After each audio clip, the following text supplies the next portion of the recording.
prendre comme ça et de me dire, alors en classe, qu'est-ce que ça pourrait faire tout ça? J'aimerais juste donner à voir, on a fait circuler un questionnaire Oui. sur les semaines qui ont précédé ce live et on a demandé aux collègues leur définition de ce qu'était l'autorité.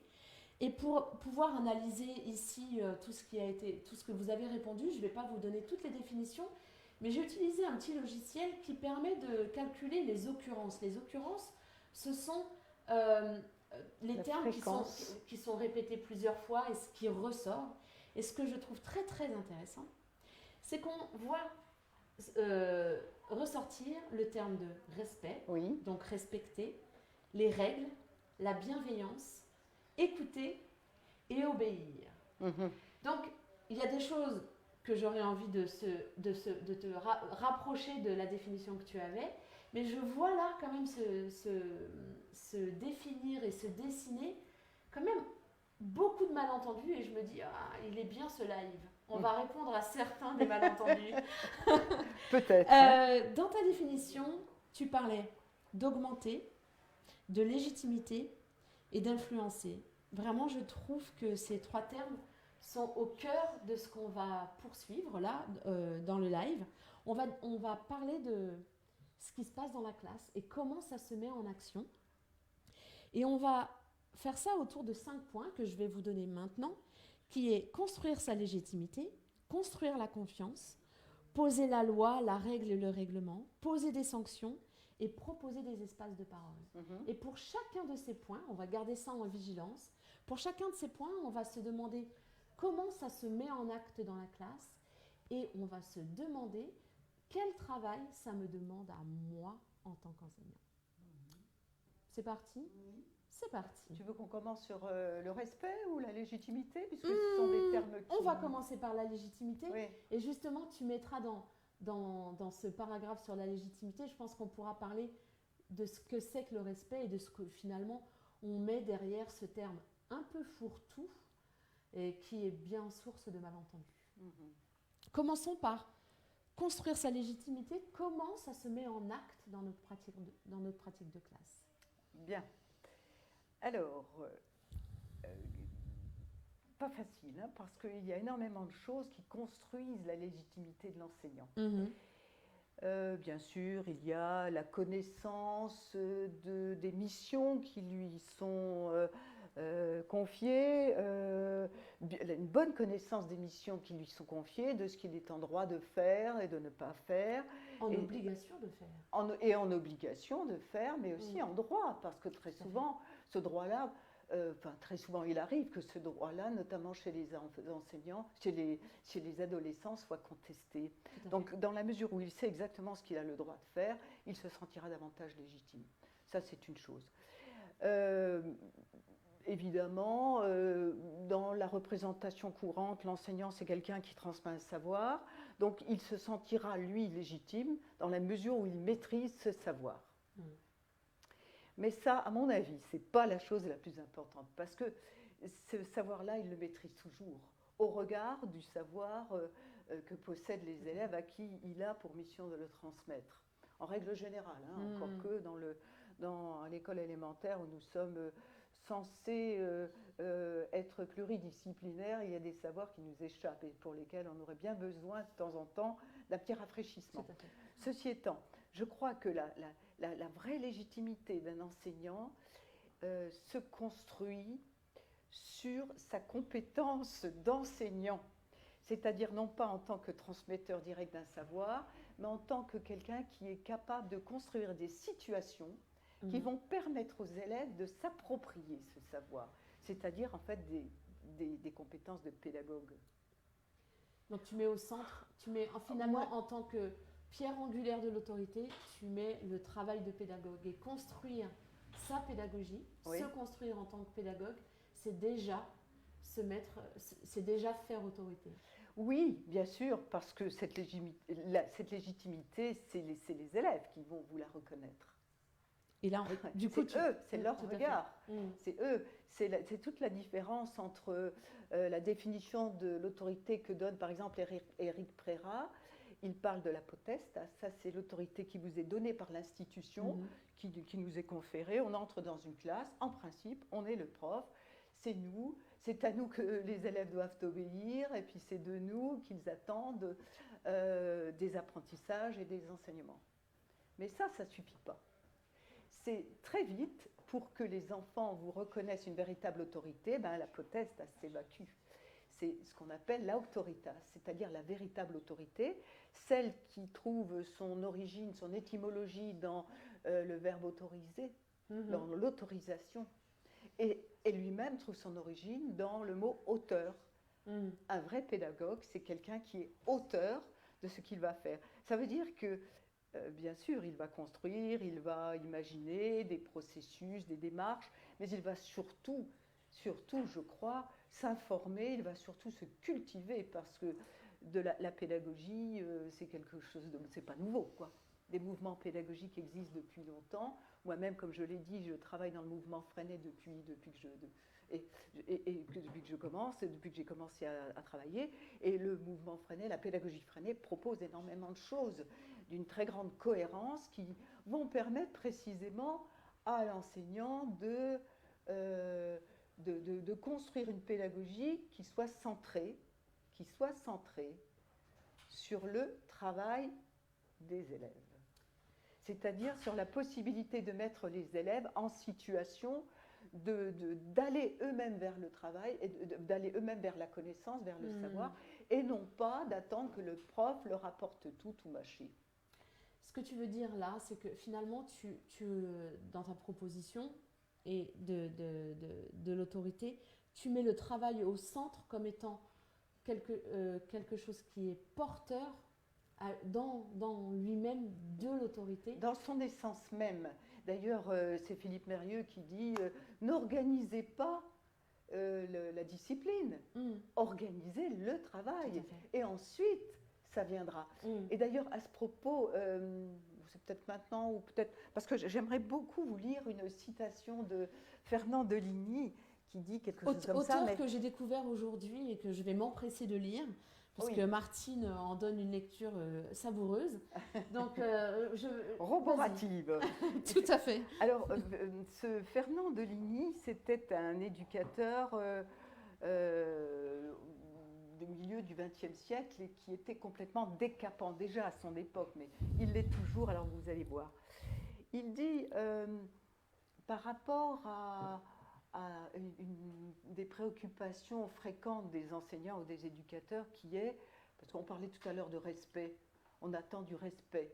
Et est-ce qu'on donne aussi du respect? On attend beaucoup d'enseignants, on en a peut-être été, toi et moi, je ne sais pas, hein, on attend de l'amour des élèves.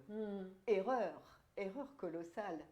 Voilà ce qu'il dit à propos justement de l'amour et à propos du travail. Parce que cette petite phrase, cette petite citation est un condensé, je trouve, extraordinaire de posture pédagogique idéale.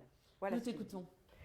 Alors, c'est dans un livre qui s'appelle, le titre aussi est tout à fait évocateur, ça s'appelle Graines de crapule. Une petite référence à mettre, Julia, dans les commentaires. Il faut savoir ce que tu veux. Si c'est te faire aimer d'eux, apporte des bonbons. Mais le jour où tu viendras les mains vides, ils te traiteront de grand dégueulasse.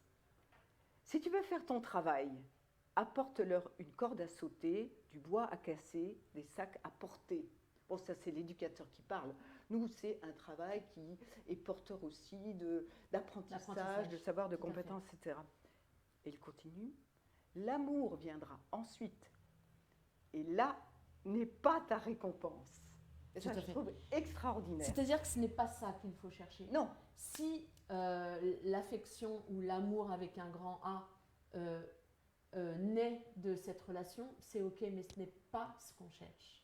Non seulement c'est pas ce qu'on cherche, c'est pas ce qu'on vise, mais c'est même pas là qu'on doit trouver le plaisir. Tout à fait. Le plaisir, c'est et c'est peut-être là aussi que se situe le respect, qui est un terme que l'on voit beaucoup là dans les commentaires ou dans les questions.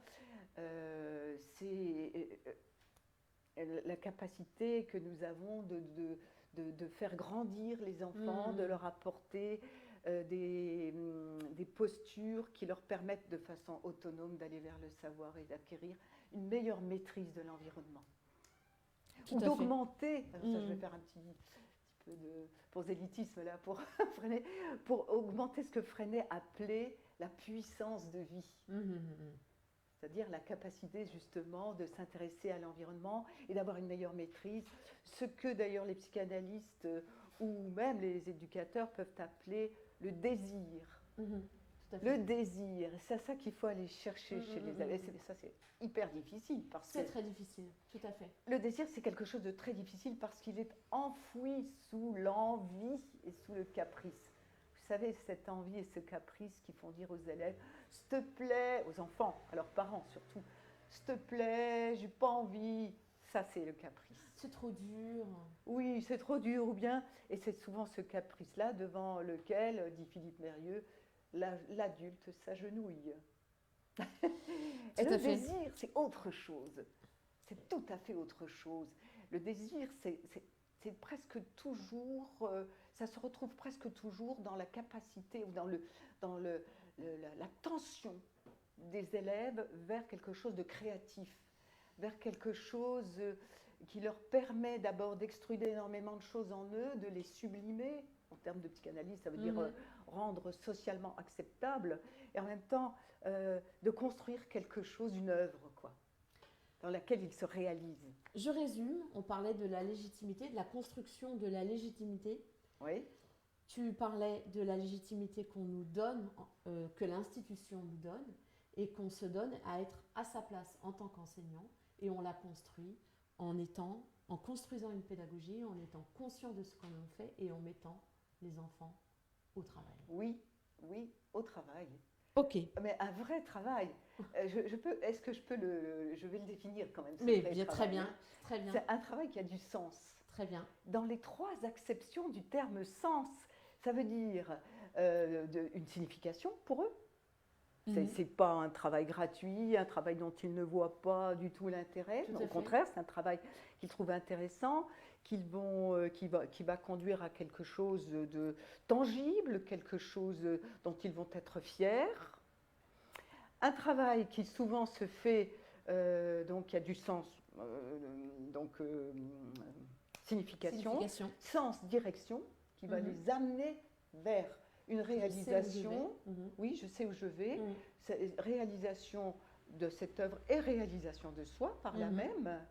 Et puis, sens, dans le sens de la sensorialité, dans le sens de des sens. Des sens, c'est-à-dire sensoriel. Pas seulement quelque chose d'intellectuel, mais quelque chose qui va se matérialiser par un objet concret, qui pourrait être par exemple un texte libre que l'on va pouvoir lire aux autres, un journal qu'on va pouvoir tenir dans les mains, qu'on va pouvoir offrir ou vendre, que l'on aura créé coopérativement, ça c'est extrêmement important, le rapport aux autres, et puis, ou bien ça pourrait être une œuvre d'art, ça pourrait être aussi un exposé, une conférence qu'on va réaliser devant les autres à partir d'un sujet qui nous intéresse.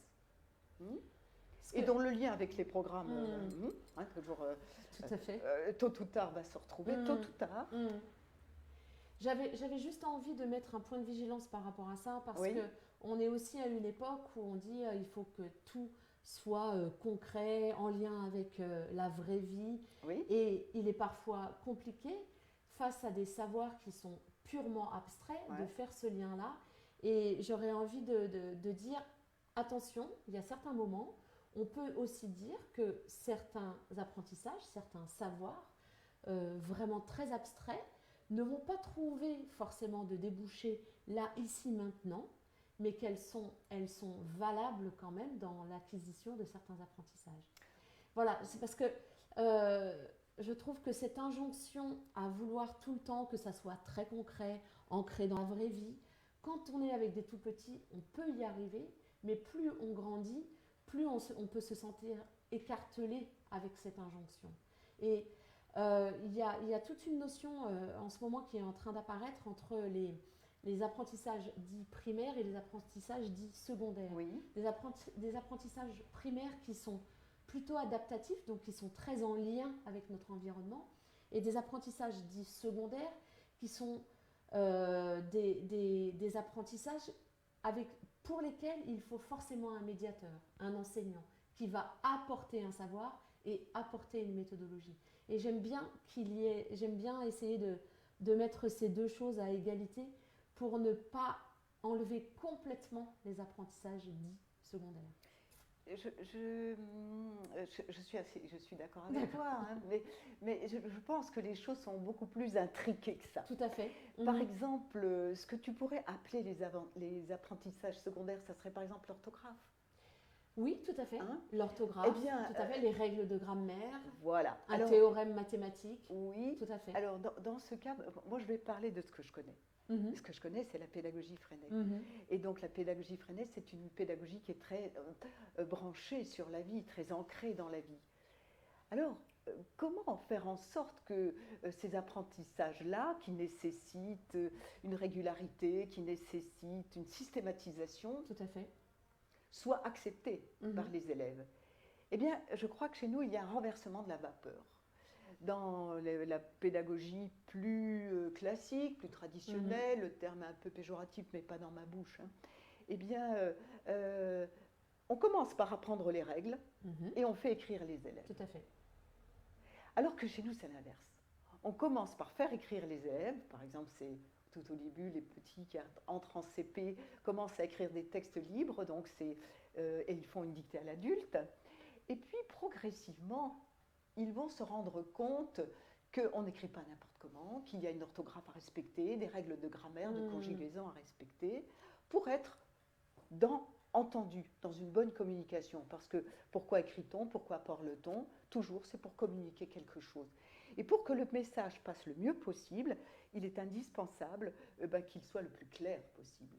Et l'orthographe, ici, la conjugaison, la grammaire, ça sert à ça. Et quand l'enfant, on verra la nécessité, comprendra que pour écrire une lettre à son correspondant, par exemple, eh bien, pour que le correspondant soit heureux de recevoir cette lettre et comprenne ce que l'enfant écrit, eh bien, il a la nécessité de maîtriser au moins un petit peu l'orthographe.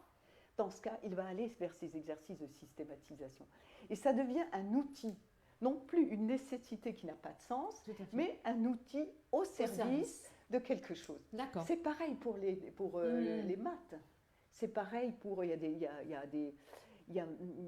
le mouvement Freinet, moi je l'ai peu fait parce que c'est venu trop tardivement dans ma carrière, mais il y a des enseignants qui mettent leurs élèves en situation de recherche, parce que contrairement à ce que certains chercheurs peuvent penser, les enfants ne sont pas seulement des réceptacles, ils ne sont pas seulement demandeurs de savoir que le maître va leur balancer comme ça.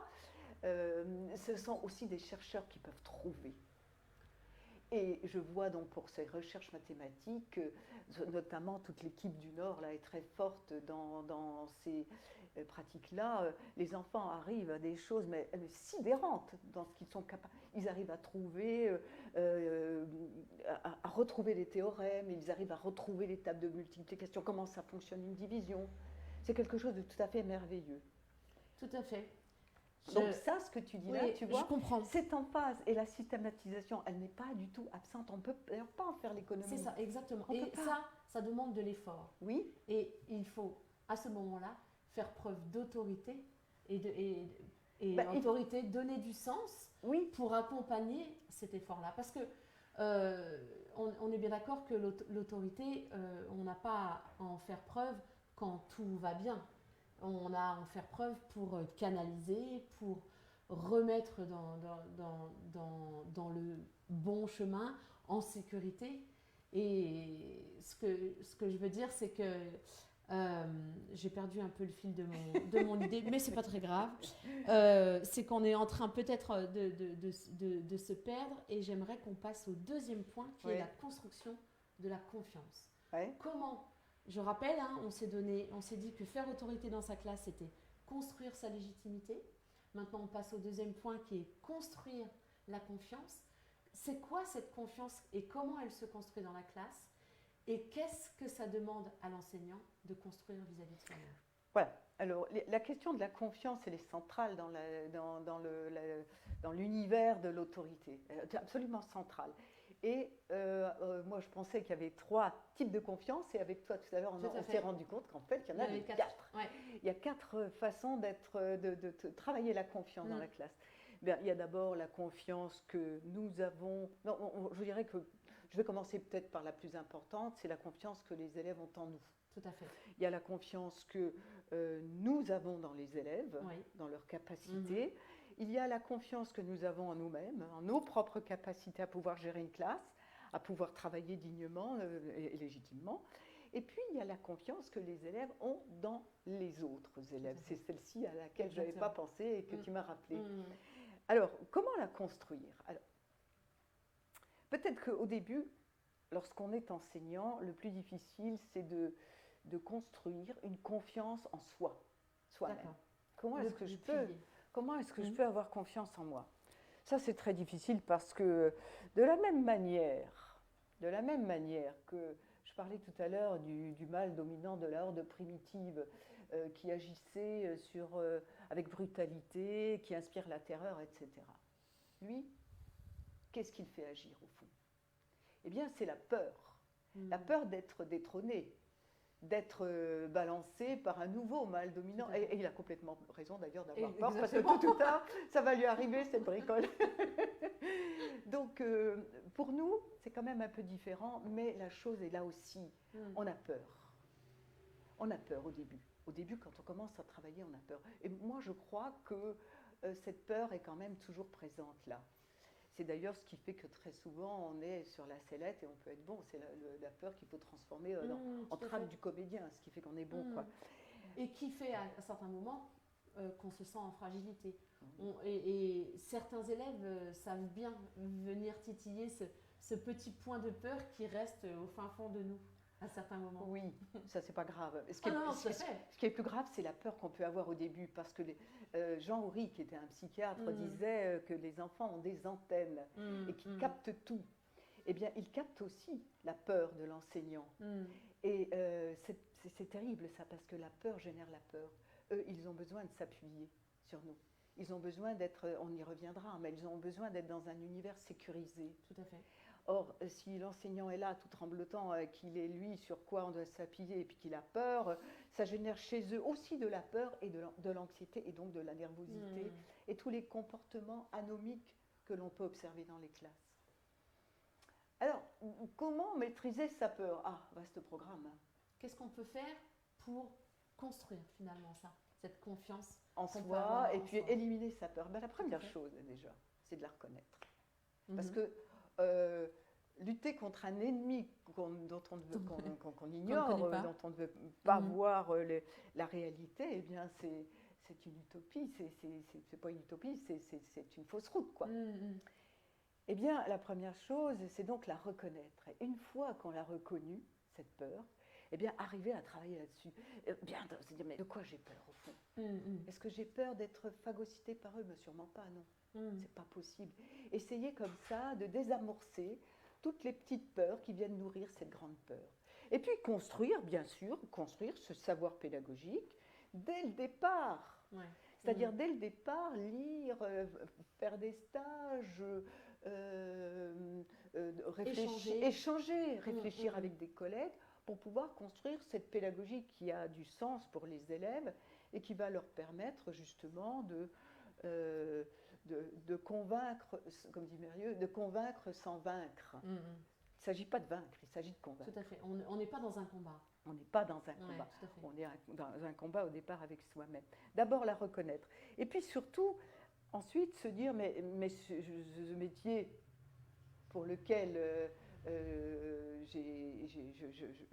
je consacre ma vie, enfin une grande partie de ma vie, que j'ai choisi, mais j'ai été formée. Peu, souvent, ça je le reconnais, mais pour les enseignants de l'élémentaire, du primaire en tout cas, il y a eu une formation, elle vaut ce qu'elle vaut, mais elle existe cette formation.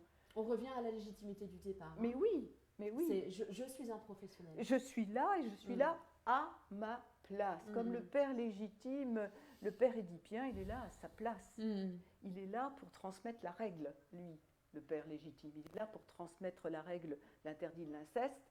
Eh bien, pour nous, c'est la règle interdite de la violence. Tout à fait. Et puis, en outre, hein, en plus de toutes les autres missions qu'il a à assumer, notamment la transmission du savoir.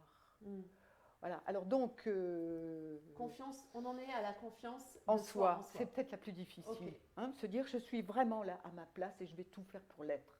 Très bien. Hein? Deuxième confiance. Et c'est-à-dire, je ne veux pas me lever parce que je crois que je vais déborder du cadre, mais ça veut dire être ce qu'on appelle un homme debout, une femme debout. Ok. Debout, c'est-à-dire j'ai les convictions. Joli programme, non? Je vais y arriver. C'est mon métier. Le boulanger, il sait faire son pain, mais il ne sait pas enseigner. Même s'il pense savoir ce que je fais, moi, je ne vais pas lui donner des conseils sur la manière de faire sa Exactement. L'homme politique, par exemple, qui dit sans arrêt il faut faire de la pédagogie, mais il n'est pas du tout. Il est complètement à côté de la plaque. Parce que quand il dit on va faire de la pédagogie, qu'est-ce qu'il veut dire? Il veut dire on va expliquer aux gens. Alors qu'on sait très bien que dans une classe, c'est pas expliqué. De temps en temps, on explique, bien sûr. Assez souvent, on apporte aussi des réponses aux questions que les élèves se posent et dont ils n'ont pas réussi à trouver eux-mêmes les réponses, bien sûr. Mais c'est pas ça.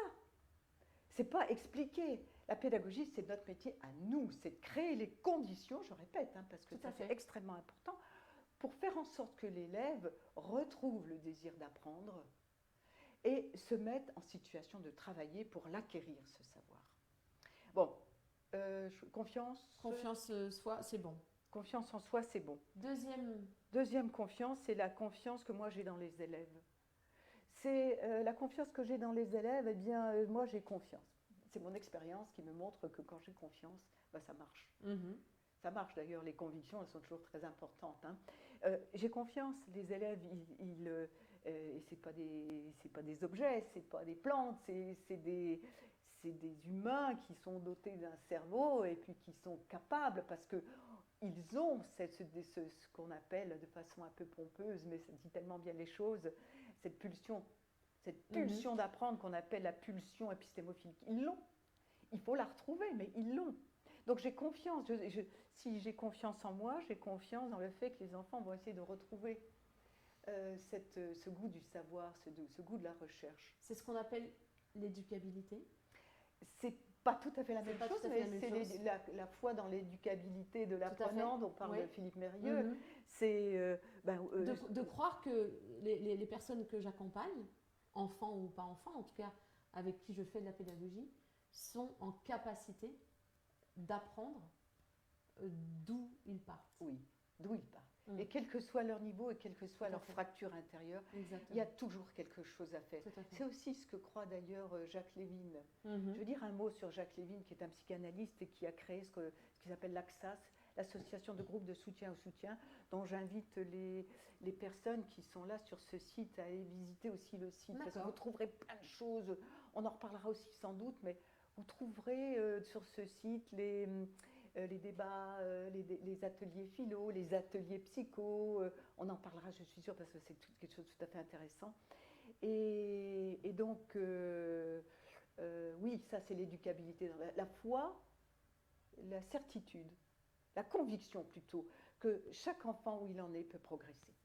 Est-ce que tu as une idée de comment on travaille ça en soi? C'est-à-dire que, ou le vérifier, ou est-ce qu'il y a des petits signes qui peuvent nous faire penser que finalement on n'a pas tant confiance que ça. C'est-à-dire que de permettre aux personnes qui nous regardent de se dire ok, finalement j'ai bien compris ce que c'était, cette confiance qu'on peut avoir. Mais comment je peux la nourrir? Mais est-ce que je peux la nourrir?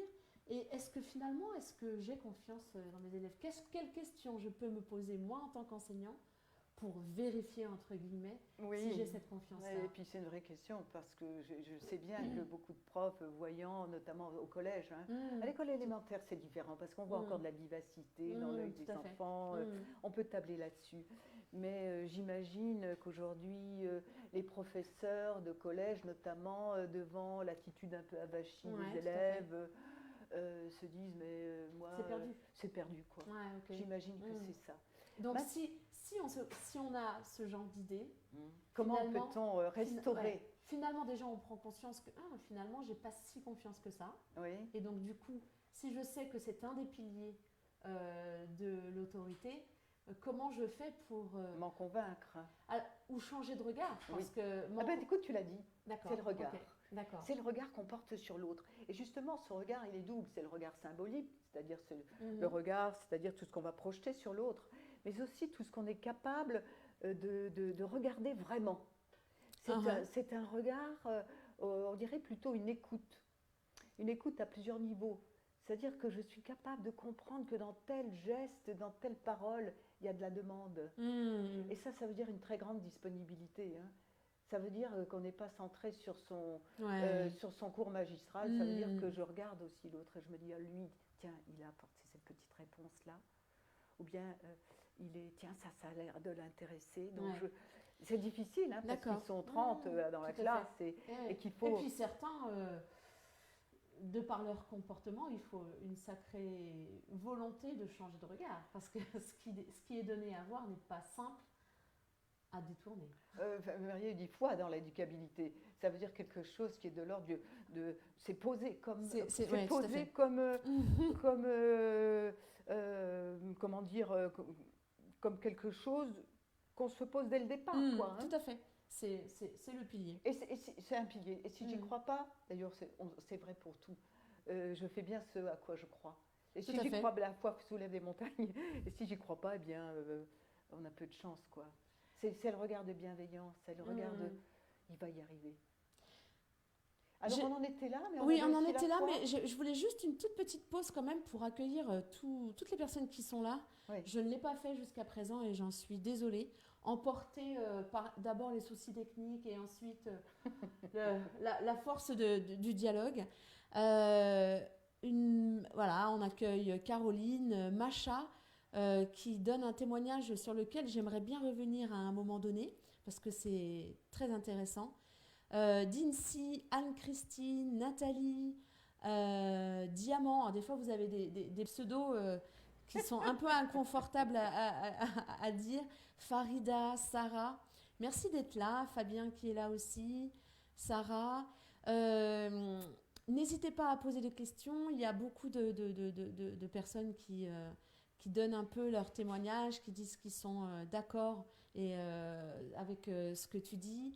Il y a Macha qui donne un témoignage que j'ai bien envie de partager, même s'il est un peu rentre-dedans quand même.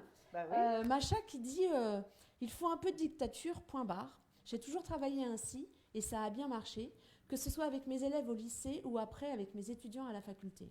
Alors je dis que c'est un peu rentre-dedans parce que utiliser le terme de dictature, on ne peut pas échanger comme ça en direct, Macha. Mais ce qui me semble intéressant, c'est est-ce que finalement, dans tout ce qui a été dit, tu te retrouves derrière le thème de dictature ou tu y mets d'autres choses et du coup, tu vois poindre ce dont on parlait de la horde primitive. Voilà, c'est une question que je lance comme ça dans l'absolu. On ne va pas y répondre là maintenant, mais j'avais envie de relever un peu ce témoignage un petit peu... Oui, mais c'est bien quand même comme question parce que ça me fait penser à, dans mon livre, là, l'autorité à l'école, mode d'emploi, je termine par le témoignage d'une jeune instite qui a travaillé avec moi et à qui j'ai donné tous les conseils, parce que mon bouquin est bourré de tout petits conseils, hein, tout petit comme ça, sur une gestuelle fine, sur une gestuelle fine. Et donc, elle, c'est Élise. Je l'ai appelée Élise par référence à Élise Freinet, puis je lui ai parlé de la lettre à Élise que tout le monde connaît, etc. Tout à fait. Et donc, Élise dit, à un moment donné, j'ai compris que par rapport au laxisme dont je faisais preuve avant, parce que je ne croyais pas à l'autorité, mais où tout foiré dans la classe. Et un jour, elle s'est dit, c'est fini ça. Elle prend tous les conseils que je lui ai donnés en l'observant. Par exemple, je lui disais, mais qu'est-ce que tu as à t'excuser sans arrêt, on peut le faire, mais pas tout le temps. Et puis, qu'est-ce que c'est que ce sourire que tu affiches sans arrêt? Tu as le droit quand même, de temps en temps, de dire que tu n'es pas contente, etc. Alors, et puis, surveille un petit peu ta tenue. Tu as d'abord ta tenue du corps, tu dois être quelqu'un de résolu dans la classe. C'est peut-être ça, la dictature. La dictature, c'est pas être comme ça, mais c'est quelqu'un droit, quoi, qui sait ce qu'il veut et qui a de la détermination. Je mettrais... Moi, c'est pas du tout le mal dominant de la horde primitive que je vois dans la dictature. C'est un moment où on se dit, zut, maintenant, je vais être très bien, sévère mais juste. Je vais Macha, être sévère, mais tu peux nous dire si tu te reconnais voilà, Et alors, je dans cette reviens juste réponse. à cette Élise, parce que Tout à je n'avais fait. pas terminé. Pardon. Élise dit à un moment donné, bon, moi j'arrête tout maintenant, je sais très bien que ça sera une étape, mais je vais être dictateur. Parce que la dictature, on peut dire ce qu'on veut, ça marche. Elle a raison, ça marche. Le dressage, ça a toujours marché. Tout à fait. Tout dépend ce qu'on cherche. Exactement. À long terme, voilà. Tout dépend de ce qu'on ce qu'on cherche, à quoi on cherche. Exactement. Alors, revenons à notre confiance. Oui. On a parlé de la confiance de soi à soi. On a parlé de la confiance que l'on a entre les élèves. Il nous en manque deux. Il nous manque la confiance que les élèves nous apportent et la confiance que les élèves ont entre eux. Oui, alors sur la confiance que les élèves nous portent, alors ça, c'est extrêmement compliqué. Ça, je veux dire, ça se traduit de mille manières, hein, notre comportement qui peut mériter ou non cette confiance. Mais je crois qu'une des choses les plus importantes, c'est pas tellement le savoir dont nous sommes porteurs et qu'ils vont reconnaître. Faire référence, c'est être... faire autorité, ça veut dire être une référence. Être une référence dans les connaissances qu'on va essayer de leur faire passer au quai, ça, c'est encore une fois, c'est pas le problème, parce qu'en général, on est porteur de ces connaissances-là. C'est dans notre comportement. Voilà, la confiance qu'ils vont avoir en nous va dépendre complètement de notre comportement et des mots que l'on va dire. Et ça, c'est capital. Et la chose la plus importante que je résumerai en une toute petite phrase, c'est tout ce que je dis, je le fais, et je ne dis que ce que je suis capable de faire. Alors, ça a l'air tout facile comme ça. Non, mais c'est un beau programme, ça peut structurer. Ah oui, voilà. Hein, tout à fait. C'est une petite phrase toute simple. Si on passe tous nos actes à ce crible-là et à ce filtre-là, ça peut permettre de faire le tri et de se dire, ok, ça je fais, non, ça je fais pas. Ça veut dire le tri entre ce que je dis et ce que je dis pas. Ça veut dire que je dis plus grand-chose. Effectivement. Jamais de promesses, jamais d'effet d'annonce. Ne dire que ce qu'on est capable de faire, et tout ce que j'ai dit, je le fais. Et là, moi, j'hésite pas, j'ai très envie d'ailleurs de vous lire une petite phrase, encore une fois, de notre Fernand de Ligny, qui dit quelque chose comme ça. Il faut que je la retrouve. Le plus grand, je vais la retrouver de mémoire. Le plus grand tort que tu puisses leur faire, c'est de dire, merci, c'est de dire et de ne pas faire. D'ailleurs, ils t'en voudront, ils te le feront payer très cher, et ce ne sera que du justice. J'aime beaucoup cette phrase parce que finalement, elle est aussi valable si je dis à mes élèves, je veux un travail en silence, que je suis légitime à dire. Par exemple, on est dans un travail individuel ou un travail d'entraînement systématique. Donc j'estime que c'est une ambiance de calme et de silence et on est en possibilité de le faire. Si je dis je veux un travail, une ambiance de classe calme et silencieuse sur le quart d'heure qu'il vient et que je ne le mets pas en application, que finalement je me contredis. Oui. Est-ce que c'est une bonne illustration pour toi? Oui, tout à fait. Je crois que c'est dans des choses importantes comme celles que tu viens de dire, mais c'est dans des petites choses aussi. Par exemple, vous allez dire à vos élèves, mais vous travaillez pour vous, pour votre avenir, pour être autonome, etc. Et puis, vous allez dire, qui peut m'expliquer comment fonctionne cette règle, ou qui peut m'expliquer ce problème, ou qui peut me dire je ne sais pas, vous voyez, dans l'histoire. Et là, vous vous demandez sûrement, mais moi je le dis tout le temps, qu'est-ce qui ne va pas dans cette phrase? Cherchez l'erreur. Cherchez l'erreur. Alors, l'erreur? L'erreur est dans le me. Moi, enseignante, dites-moi, à moi. Voilà. Alors ça, voilà l'erreur. Sur bien des plans, c'est une erreur. Parce que d'abord, évidemment, les élèves se le diront jamais consciemment. Tout se passe à l'école, tout se passe comme dans un iceberg. Il y a la partie immergé. Et puis, immergé, c'est en dessous, oui. Oui. Et puis, donc, la partie émergée, on en voit quoi? Un dixième, je crois. Oui, Hein? c'est très peu. Et Tout à ça, fait. c'est rien. Et ce qui se passe, c'est dans le souterrain. Mm. Et dans le souterrain, qu'est-ce qui se passe là? L'élève se dit dans son inconscient, enfin, prend conscience plutôt dans son inconscient, si C'est ça. si c'est possible, ça, que en fait, il ne travaille pas pour lui, il travaille pour vous. Pourquoi? Pour vous faire plaisir. Double erreur. Parce que si c'est pour vous faire plaisir, il connaît le moyen de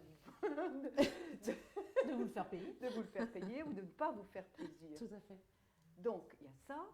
Il y a le fait aussi qu'on exclut complètement la collectivité, le groupe des pairs, avec lequel il est indispensable de travailler aussi de façon coopérative. Et puis langue de bois.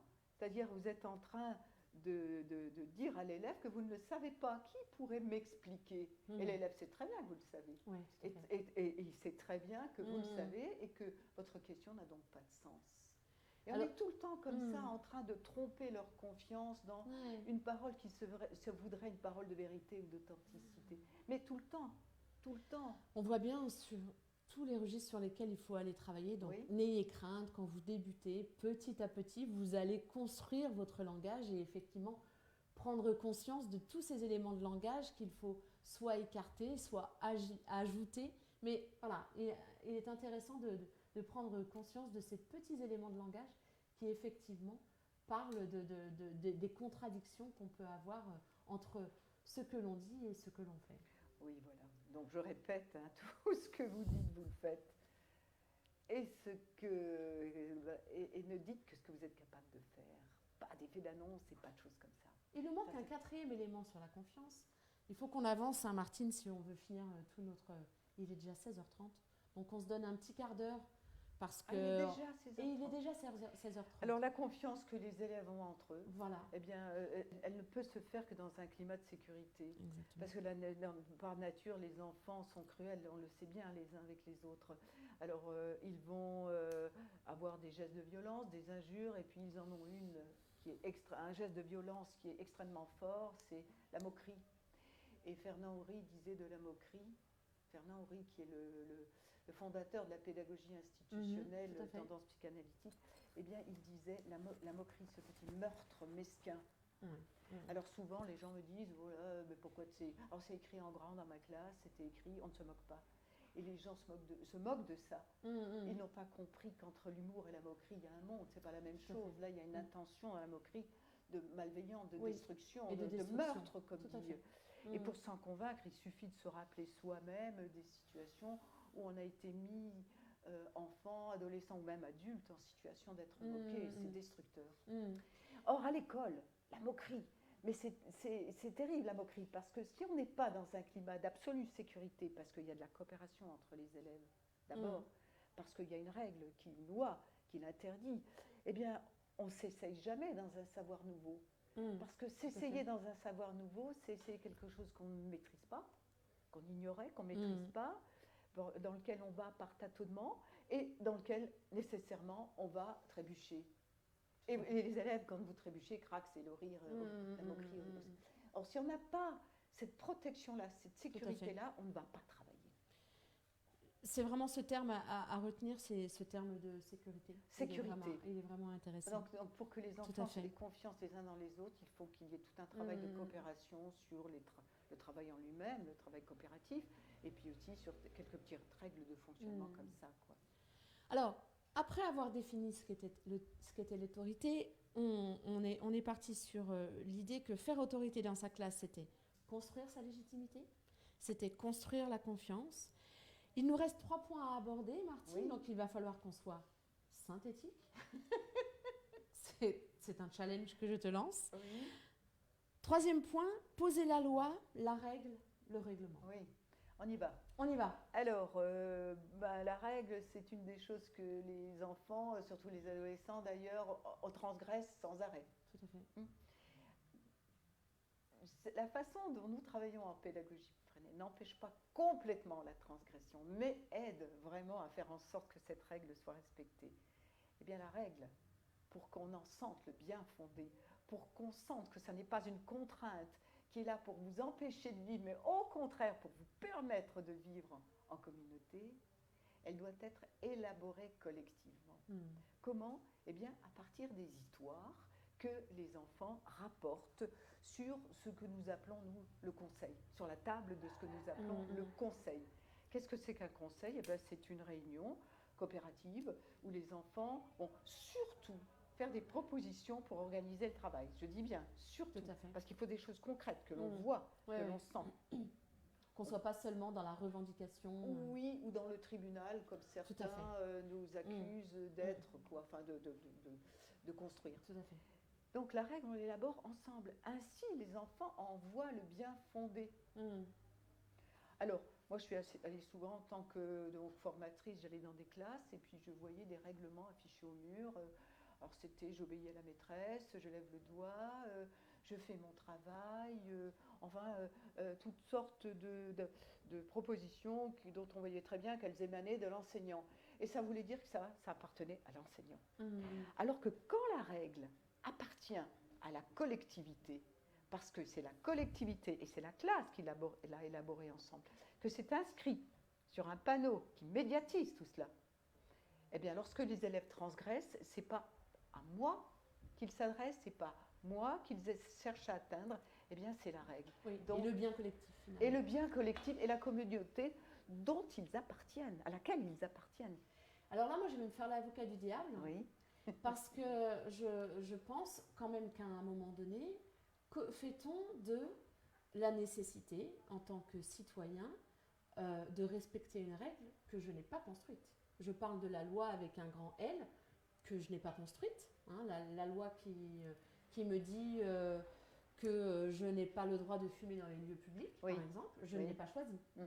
D'accord? Et ça, je trouve qu'il y a un moment, comment je fais pour... faire passer ces règles-là aussi. Pour faire expérimenter ça et pour dire en tant que garant de l'institution, il y a des lois que vous ne construirez pas et qu'il vous faudra respecter quand même. Bon, voilà. D'accord. Alors, d'abord, je voudrais dire que ce que je viens de dire là, ou les petits conseils que je donne, ce ne sont pas des recettes miracles. C'est-à-dire que ça ne marche pas à tous les coups. Hein, et qu'il faut relativiser tout cela quand même. Et que tout ça, on est dans la prévention. Hein, on est toujours dans la prévention. Mais je prétends que si l'école était construite comme j'aimerais qu'elle le soit, et que dès le départ, dès la maternelle, les enfants soient habitués à construire les règles, au fond, peu importe la règle, je dirais presque à la limite, peu importe, dès lors qu'elle ne fait pas de mal aux autres.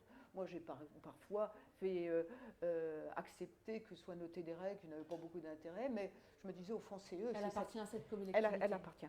Et que les enfants se rendent compte, parce qu'ils ont construit les règles à partir d'histoires vraies, et que ces règles-là permettaient en grande partie de trouver des solutions à ces conflits, dès lors qu'ils se rendent compte que la règle n'est pas là pour t'empêcher de vivre, comme je disais tout à l'heure, mais pour te permettre de vivre, et qu'ils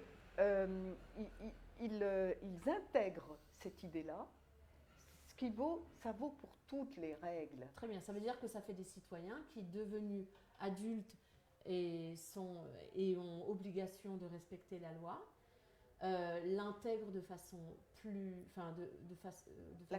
acceptent la loi, puisqu'ils savent, ils connaissent le bien fondé, qu'ils ont confiance. Ils comprennent que la règle, ce que c'est qu'une règle, à quoi ça sert une règle.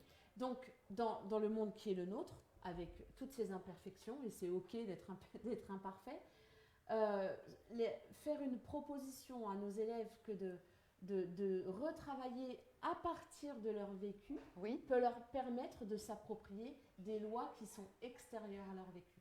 Oui.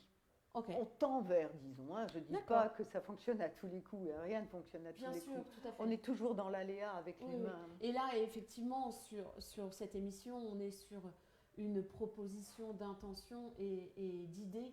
On n'est pas sur des mises en pratique très, très précises. Et c'est vrai qu'on n'en est pas... Alors, pas désolé, mais ce n'est pas l'objet de ces émissions. Et pourtant, il y en a. Tout Et à fait. pourtant, Non, il y en a des petits gestes comme ça qu'il faudra intégrer, par exemple, comme tout à l'heure, le supprimer. Essayez de supprimer le me. Essayez de ne jamais, quand vous parlez à vos élèves, d'être en posture corporelle avachie. Essayez d'être toujours droit, d'avoir de la conviction dans le regard, d'être quelqu'un de convaincu et d'être convaincu notamment d'être là à sa place et de le montrer. Essayez de ne pas être dans le faire copain en ayant la même tenue vestimentaire aussi que eux, le même langage, le même jargon, etc. Ça, c'est quand même des trucs, des ficelles que je donne et dont je revendique là aussi la légitimité parce que les trucs, les ficelles, je sais que dans les lieux de formation, on les déteste. Moi, je les donne quand même parce qu'ils sont toujours reliés à une théorie, à une pratique d'ensemble, à une vision d'ensemble, et parce qu'on ne peut pas à chaque fois reconstruire le monde, quoi. tout à fait. Et du coup, le commentaire de Tineg Oui, est très à propos et je vais te le livrer comme ça. oui. Tineg nous dit: mes élèves connaissent les règles de vie de classe sur le bout des doigts. Nous les avons élaborées collectivement. Les délégués de classe ont apporté les propositions de la classe au conseil des élèves sur le thème comment se comporter dans les couloirs et dans la cour. Et pourtant, personne ne respecte les règles. Voilà. Et effectivement, c'est un fait. C'est-à-dire qu'à un moment, on a des témoignages d'enseignants qui nous disent: mais vous êtes bien gentils. Vous êtes bien gentils avec vos propositions, mais moi, dans ma réalité, ça ne fonctionne pas. Alors, le problème, c'est qu'il faudrait beaucoup d'échanges avec toi, Tineg, pour finalement faire un petit peu un audit et un diagnostic de tout ce qui t'entoure et finalement, qu'est-ce qui cloche dans tout ce processus? Est-ce que toi, tu as une idée Oui, on en a plein des idées. Moi, j'ai vu aussi des gens qui pratiquaient le conseil et les règles de vie, mais qui faisaient rien d'autre à côté au plan du travail coopératif et créatif, et ça va de pair, ça. On peut montrer aussi que la coopération, ça ne fonctionne pas, mais selon quelles conditions et dans quelles circonstances, dans quel contexte, on peut toujours tout démontrer. D'abord, est-ce qu'ils sont convaincus? Qu'est-ce qu'il y a comme sanction? Parce qu'on n'a pas parlé de la question des sanctions. C'est le prochain thème. Par exemple, dans ma classe, voilà, le conseil. Le conseil, il y a un objet, c'est un tout petit objet. C'est souvent dans les tout petits gestes ou les tout petits objets que se voit ou que ça fonctionne ou que ça ne fonctionne pas. Dans ma classe, il y a un conseil. On décide de beaucoup de choses, on organise le travail dans le conseil, on parle également des conflits et à l'issue de ces conflits, pas toujours, mais souvent, on élabore des règles de vie. Qu'est-ce qui se passe? Alors, le conseil suivant, un enfant dit: moi, je le critique parce qu'il par exemple, il m'a injurié. Et puis il y a une règle, on n'injurie pas le copain. Donc il a transgressé cette règle. D'accord. Qu'est-ce que tu lui demandes? Quand même qu'on en parle. Qu'est-ce que tu lui demandes? Eh bien, je demande qu'il arrête. En général, c'est ce qu'il demande dans un premier temps, qu'il s'excuse et qu'il arrête. Il s'excuse, il dit: j'arrête. Qu'est-ce que je fais, moi? Je note: Mathilde a demandé que Thomas arrête de l'injurier. Le conseil suivant, qui est très régulier, il y en a un toutes les semaines, je lis les décisions du dernier conseil et je dis: Mathilde a demandé à Thomas qu'il arrête de l'injurier. Et les enfants savent qu'on va remettre ça sur le tapis. Je le lis. Mathilde, qu'en dis-tu? Et Mathilde dit 9 fois sur 10, elle dit: il a arrêté. Il a donc respecté la règle parce qu'il y a eu un contrôle. Mais dans le cas où il n'a pas arrêté, tout à fait. Alors qu'est-ce que tu lui demandes? Eh bien, je lui demande une sanction. Et la sanction, on va la donner, on va la trouver ensemble. Et si on ne la trouve pas ensemble, eh bien, moi, je vais essayer d'en trouver une aussi. Parce que, contrairement à ce qu'on peut penser, la sanction fait elle aussi, comme l'autorité, partie du processus éducatif. Alors, il y a un petit bouquin extraordinaire qui s'appelle La sanction en éducation, qui a été écrit par Éric Préra.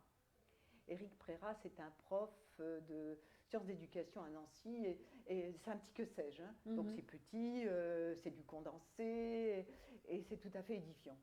Et lui montre que la sanction est expiatoire, elle est réparatrice, et elle permet de réintégrer les enfants dans la communauté. La sanction, ce n'est pas du tout la même chose que la punition, parce que la sanction ne doit être jamais humiliante, jamais collective, parce qu'il n'y a rien de plus injuste, là je vais vite maintenant, Ouais, tout à fait. jamais morale, qu'elle ne doit pas exclure définitivement, qu'elle doit toujours s'accompagner de mots Mm. et d'un accueil nouveau. Mais qui est garant de cette règle? Parce que ce que je vois en filigrane derrière la question de Tineg, c'est finalement qui est garant de cette règle, puisque les règles sont posées. On peut très bien avoir élaboré une échelle des sanctions, par exemple, Oui. mais finalement, qui est garant de la règle? Et qu'est-ce qui est, enfin, qu'est-ce qui est fait et comment on fait quand on a un trop grand nombre d'élèves ou un élève qui transgresse tout le temps, malgré tout ça? Eh ben, je pense qu'un élève, par exemple, au conseil, un élève, la règle, c'est je demande la parole et je n'interromps pas celui qui parle. Tout à fait. Et il y a des enfants qui sont chargés de veiller à cela, et ceux-là vont dire attention, tu as déjà transgressé une fois gêneur, 2 fois gêneur, 3 fois tu sors. L'exclusion, alors il y a les adeptes de la bienveillance tous azimuts et mal pensés à mon avis, qui vont vous dire jamais, jamais l'exclusion. Mais si, l'exclusion. On ne va pas leur donner des exercices à copier parce que les exercices à copier, ben, ça veut dire que le travail scolaire, c'est quelque chose d'ennuyeux et qui est punitif. Mhm. Je ne sais pas ce qu'il peut y avoir comme autre punition, mais l'exclusion, ça veut dire temporairement, tu ne parles plus au conseil. Symboliquement, tu ne fais plus partie du conseil. Après, tu reviendras. À partir du moment où on est en collectif, ce collectif a une règle, si tu n'es pas capable de respecter cette règle, Tu es sors en dehors du collectif. Exactement. Ensuite, tu reviendras quand tu auras accepté la règle. Et autant de fois. Parce que la règle, c'est pas moi, c'est nous. C'est la règle, Et oui, tout à fait. qui est garant, demandais-tu, mais c'est moi. C'est nous, les enseignants, qui sommes garants de cette règle. C'est nous qui devons veiller à leur application. Et la meilleure manière de faire en sorte qu'elle soit respectée, c'est de les respecter soi-même. Et si dans une classe, il y a une règle qui dit on ne crie pas dans la classe, c'est hors de question que l'enseignant crie. Hein? Alors Tineg, je ne sais, enfin, j'imagine bien qu'on n'a pas répondu de façon assez précise pour toi, parce qu'on n'a pas forcément apporté de solution, parce qu'on ne connaît pas forcément tout ton contexte.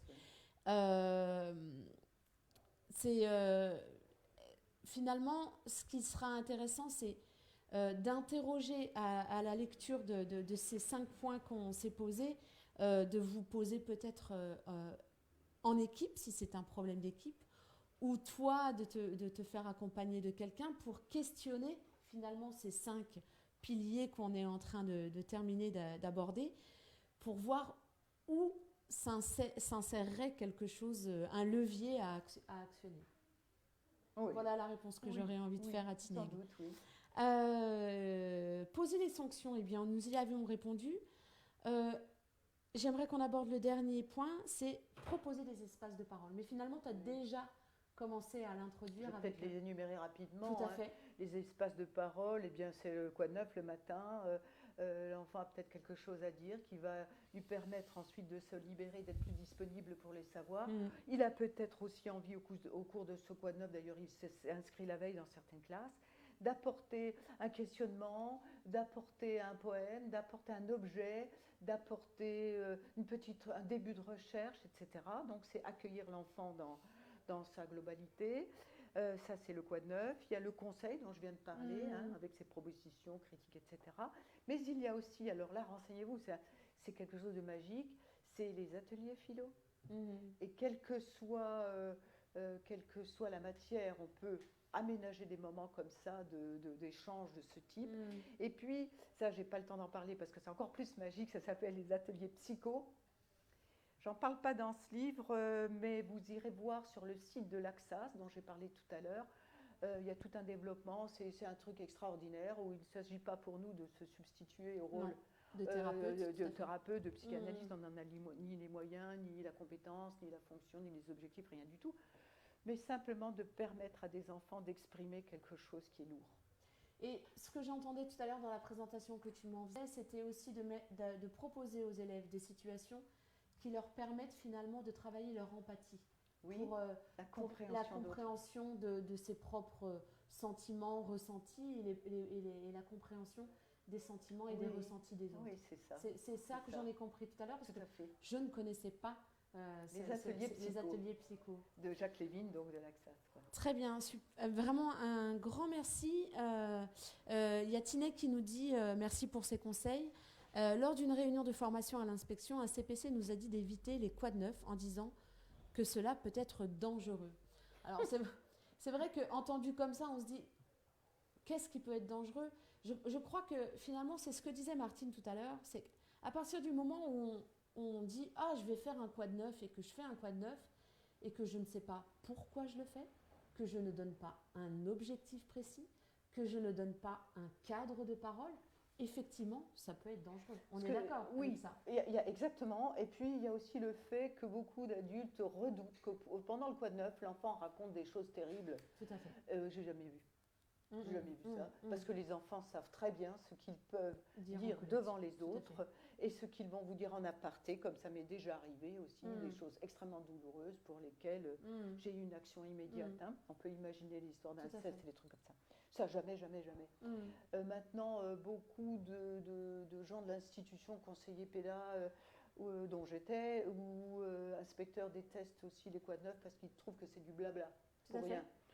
Bon, ben, qu'ils pensent qu'ils veulent. Hein. Mais je crois que évident que c'est pas du blabla pour rien. Mais encore une fois, Tineg, la réponse que j'aurais envie de faire et d'apporter un peu un point de vigilance, c'est finalement, on revient à l'élément central dont nous parlait Martine au début, c'était la pédagogie. C'est qu'à partir du moment où on est en conscience et qu'on fait des choix pédagogiques, si je choisis de mettre en place le quad neuf dans ma classe, je dois savoir pourquoi je le fais, au service de quoi je le fais et quels sont les apprentissages. Et à partir de ce moment-là, je reviens encore une fois à ma légitimité. Donc finalement, on vient de tisser tout un tas de liens autour de cette pédagogie. Qui je suis en tant que professionnel et quelle est la pédagogie que je mets en place qui fait finalement déjà autorité. Parce que toutes les questions que je vais me poser permettent d'être un homme debout ou une femme debout. Voilà. Un homme debout, une femme debout, ça sera peut-être le mot de la fin? Ça pourrait être le mot de la fin. Mais il y a encore quelque chose?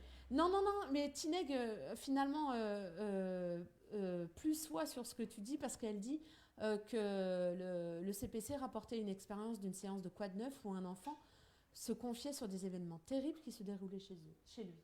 Et effectivement, et là, à ce moment-là, on est tout à fait à même en tant que professionnel de dire voilà, attention, là je t'arrête parce que ça c'est quelque chose de l'ordre de l'intime qui est trop difficile à... On le prend, on l'accueille, on ne dit pas non, on dit ok, je vois que ça c'est très important pour toi, mais ça ne peut pas être entendu par toute la collectivité parce que c'est quelque chose de l'ordre de l'intime, donc on se voit après. Ça encore une fois, c'est une question de posture, il me semble. Moi, ce que je trouve aussi, c'est que ce n'est pas trop normal de rejeter une institution comme le quad neuf, parce qu'il y a parfois, et très très rarement, des dérives. Oui, c'est ça. On ne va pas sur un micro-événement, tout à fait. Ces dérives en généralisation. Tout à fait. J'ai envie quand même de finir sur les retours que vous nous avez faits au questionnaire. Et je vous avais proposé de choisir des éléments que vous pensez constitutifs de votre autorité. Et vous nous avez dit dans la majorité que finalement, ce qui était constitutif de l'autorité, c'était un dialogue avec mes élèves et une construction par essai-erreur. Voilà, ça, je trouve ça vraiment intéressant. Et je vous avais proposé de me dire, mais qu'est-ce qui vous manquerait pour faire autorité? Et vous avez dit, les deux choses qui ressortent, c'est des outils qui ont fait leurs preuves. Et donc ça, je pense que c'est du coup pour poser votre légitimité. J'aurais envie de le ramener à ça. Et de la formation, et ça, de la formation, on peut en trouver. Si c'est vraiment quelque chose qui vous manque, allez-y, identifiez les points que vous avez envie de travailler, et allez-y. Et venez dans les mouvements pédagogiques, c'est dans les mouvements pédagogiques qu'on travaille la pédagogie. Tout à fait, exactement. C'est toi qui le dis, quel qu'il soit. Oui, c'est moi qui le dis, exactement. Oui, je dis quel qu'il soit parce que j'estime, je pense qu'on a d'abord à aller se confronter sur nos intuitions profondes et qu'on se constitue un socle sur lequel on se met en sécurité et à partir duquel on peut s'ouvrir sur d'autres choses. Voilà ma conviction. Et ta conclusion? Et ma conclusion de l'émission, Ou de ce que tu veux. j'avais envie de conclure sur les prochains événements. Et je cherche ma feuille parce qu'il y a un événement ce soir. Voilà. Ce soir, vous pouvez retrouver sur la page un mini live. Donc là, c'est une demi-heure. C'est une enseignante qui partage une pratique. Et Marilyn, ce soir, partagera avec vous une pratique qui s'appelle le sac de vie et qui favorise la confiance en eux des élèves. Donc ça, c'est le premier événement que j'avais envie de vous faire partager. Et la prochaine émission et le prochain live, ce sera le 29 janvier. Et la thématique sera différenciée en secondaire. Voilà pour le programme. Un grand merci, Martine, pour ces échanges avant et pendant. Je rappelle un de tes titres, et le titre pour lequel j'ai fait appel à toi, qui s'appelle L'autorité à l'école, mode d'emploi, que vous pouvez retrouver chez les éditions ESF. Et tout un tas d'autres parutions dont tu nous as parlé. Et notamment la dernière qui est septembre, là, c'est la pédagogie freinée en élémentaire. Comment faire? Très bien. Merci à vous. Merci beaucoup. Merci à vous. Merci à vous et à très bientôt.